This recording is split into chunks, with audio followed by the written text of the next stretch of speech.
मेरा ही नाम है प्रशांत किशोर। नेता नहीं है, हमारा कोई दल नहीं है और आपसे वोट मांगने भी नहीं आए हैं। पिछले 10 साल में हमने बहुत दल और नेताओं की मदद की है। 1-2 नहीं 10-10 राज्य में सरकार बनवाए हैं। लेकिन हमने ये 10 साल में देखा कि नेता और दल के जीतने से जनता का जीवन नहीं बदलता।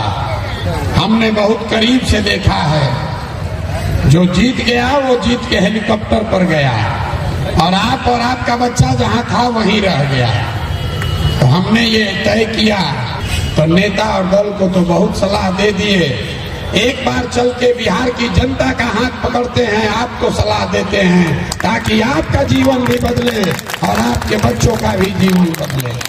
आपको हम सिर्फ एक ही बात बताएंगे, गरीबी से निकलने का रास्ता क्या है। आप बात को सुनिए, समझिए, ठीक लगे तो अपनाइए और न ठीक लगे तो जैसे जिंदगी चल रहा है वैसे चलाइए। आपको लग रहा है कि किस नेता को वोट दें कि हमारा गरीबी खत्म हो। जिसको खड़ा करेंगे, कोई लालू जी को दोष देगा, कोई नीतीश को गाली देगा, कोई कांग्रेस को गाली देगा, कोई मोदी को दोष देगा।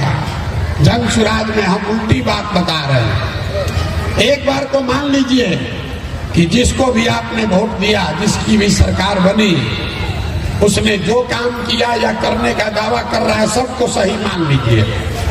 मान लीजिए कि कांग्रेस के नेताओं ने 40 वर्ष में बिहार में बड़ा विकास कर दिया। ये भी मान लीजिए कि लालू जी के राज में गरीब और पिछड़ों को आवाज मिल गई, इसके लिए लालू जी को का सम्मान होना चाहिए। ये भी मानिए कि नीतीश के राज में यहाँ पर सड़क बिजली बन आ गया, इसके लिए भी नीतीश जी का साधुवाद होना चाहिए।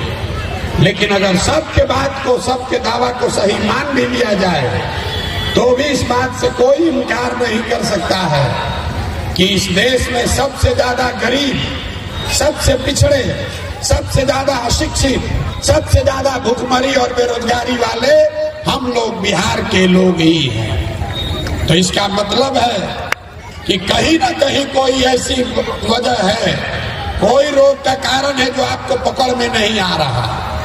किसी को आप वोट देते हैं, आपका गरीबी नहीं खत्म हो रहा है। क्यों नहीं खत्म हो रहा? दूसरे राज्य में भी नेता सब चोरी कर रहा है, दूसरे राज्यों में भी जाती है, उन राज्यों में भी यही का संविधान लागू है।